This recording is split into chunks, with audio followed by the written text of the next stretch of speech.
Praise the lord. પ્રભુ ઈસુના નામમાં આપ સર્વને પ્રેમી સલામ. પ્રભુના વચનોમાંથી શીખવા માગીએ છીએ. માથીની લખેલી સુવાર્તા 7મો અધ્યાય અને 21મી કલમ. ત્યાં લખવામાં આવ્યું છે, જેઓ મને પ્રભુ પ્રભુ કહે છે તેઓ સર્વ આકાશના રાજ્યમાં પેસશે એમ તો નહીં, પણ જેઓ મારા આકાશમાંના બાપની ઈચ્છા પ્રમાણે કરે છે તેઓ જ પેસશે. આકાશના રાજ્યમાં પેસવાને માટે પ્રભુને પ્રભુ પ્રભુ કહેવાની જરૂર નથી. બહુ સહેલું છે. ઊભા રહીને પ્રભુનું ભજન કરી દઈએ, ચાલતા ચાલતા પ્રભુનું ભજન કરી દઈએ, બહુ જ સહેલું છે. પરંતુ બાપની ઈચ્છા પ્રમાણે કરવાથી આપણે સ્વર્ગમાં જવાના છે, પ્રભુ પ્રભુ કહેવાથી નહીં. કેમ કે રસ્તે ચાલતા પણ કોઈ પ્રભુને પ્રભુ પ્રભુ કહી દેશે, સ્વીકારી લેશે. પરંતુ પછી પ્રભુને સ્વીકાર્યા પછી પિતાની ઈચ્છા પ્રમાણે કરવાનું છે. પાઉલ પ્રેરિત કહે છે કે હવેથી હું નહીં, પરંતુ મારામાં ખ્રિસ્ત જીવે છે. એટલે કે મારી ઈચ્છાઓને દબાવવામાં આવે છે. હું જાતે પોતે દબાવું છું, સ્વદમન કરું છું અને પિતાની ઈચ્છાને પૂર્ણ કરું છું. આપણા ઘરોમાં જ્યારે આજ્ઞાકીતપણા બાળકો પણ જીવવા માગીએ છીએ, આજ્ઞાકારી બનવા માગીએ છીએ, ત્યારે આપણી ભલે ઈચ્છા નહીં હોય, પરંતુ તો છતાં જે કામ બતાવે છે તે આપણે કરીએ છીએ. સાથે સાથે આપણી ઘણી બધી ઈચ્છાઓ હોય, તો છતાં જ્યારે વડીલોની ઈચ્છાને માન આપીએ છીએ ત્યારે એમાં આશીર્વાદ રહેલા છે. એ આજ્ઞાકીતપણું છે.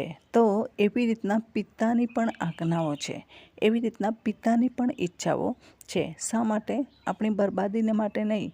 કેમ કે એમને ખબર છે કે જે આપણે પસંદ કરી રહ્યા છે, જે આપણી ચોઈસ છે, એ કેટલી સાચી છે, એ કેટલી ખોટી છે, તે પ્રભુને ખબર છે. એના દ્વારા આપણને શું ફાયદો થવાનો છે અને એના દ્વારા આપણને શું નુકસાન થવાનું છે, એ પણ પિતાને ખબર છે.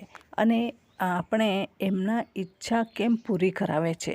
કેમ કે એમની ઈચ્છા પૂરી કરવાથી આપણું કેરિયર બને છે, આપણી ભલાઈ થાય છે.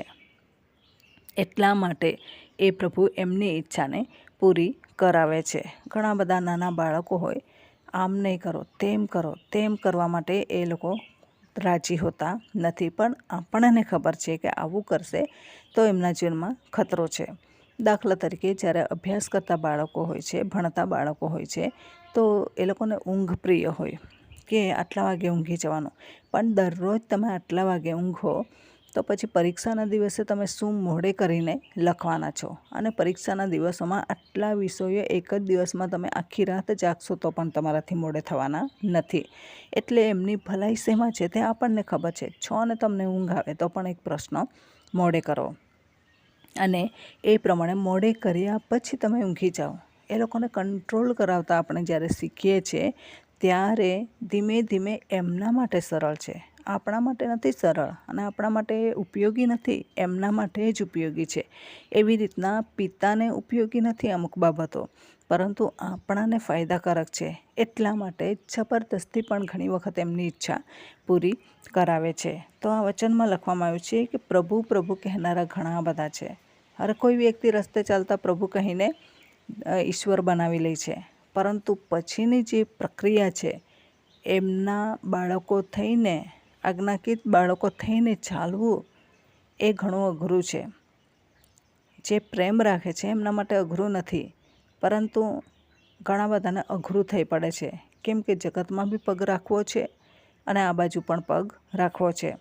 આકાશનું રાજ્ય પણ પ્રાપ્ત કરવું છે અને સાથે સાથે દુનિયાની મજા પણ માણવી છે.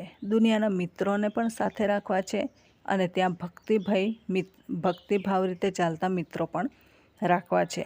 બંને પ્રસન્ન થઈ શકશે નહીં. એટલા માટે આજે આપણે વિચાર કરીએ કે હું મારા પ્રભુની ઈચ્છા પૂર્ણ કરું છું કે નહીં, પિતાની ઈચ્છા પૂર્ણ કરું છું કે નહીં, એ જોવાની જરૂર છે. અને જો નથી કરતા તો પછી આપણા માટે આકાશનું રાજ્ય પણ નહીં હોઈ શકે. ઢોંગી તરીકે આપણે જીવીશું, ઢોંગમાં આપણે રાચીશું, અને એ ઢોંગનો જે લપેડો છે એ દેખાઈ આવશે અને આપણે એ ઢોંગમાંથી બહાર નીકળી શકીશું નહીં. એની સજા અને એનો જે ખોટો દેખાડો હતો તેની સજા આપણે ભોગવીશું. તો આ દિવસોમાં તેમના રાજ્યના માટે આપણે વધુને વધુ કામ કરવાની જરૂર છે. આપણી નહીં પરંતુ પિતાની ઈચ્છા પૂર્ણ કરીએ.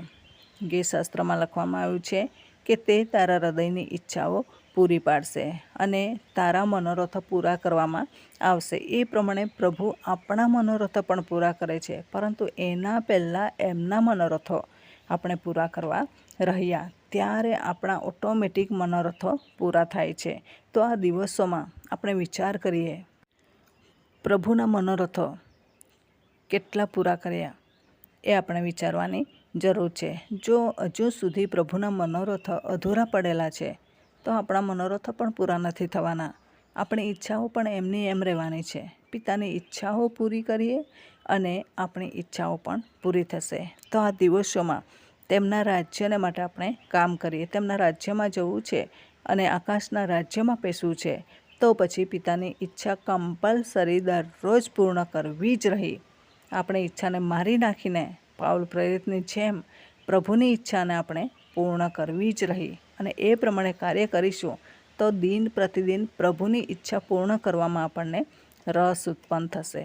બાકી એમને એમ રહીશું તો કોઈ જાતનો આશીર્વાદ અને સ્વર્ગ રાજ્ય પણ મળશે નહીં. સ્વર્ગ રાજ્ય આસાનીથી મેળવી શકાતું નથી. ધનવાન વ્યક્તિ આવ્યો અને એની ઈચ્છા હતી કે ધન સાથે રાખીને આકાશનું રાજ્ય પ્રાપ્ત કરું. જાઓ જલાલી સાથે આકાશના રાજ્યમાં પ્રવેશ કરો. પરંતુ પ્રભુએ રોક લગાવ્યો, નહીં, આ સાથે તું જઈ શકે નહીં. સ્વર્ગના દરવાજા એટલા મોટા નથી કે આ ધન સંપત્તિને તું લઈ જઈ શકે.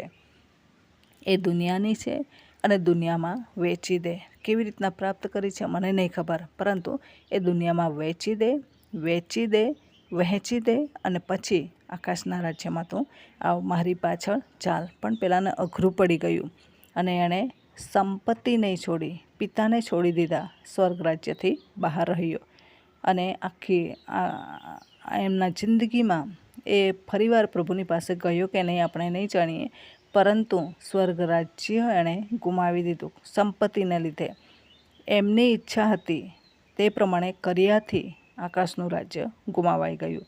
પિતાની ઈચ્છા પ્રમાણે કરતે તો એ સ્વર્ગ રાજ્યમાં રહેતે.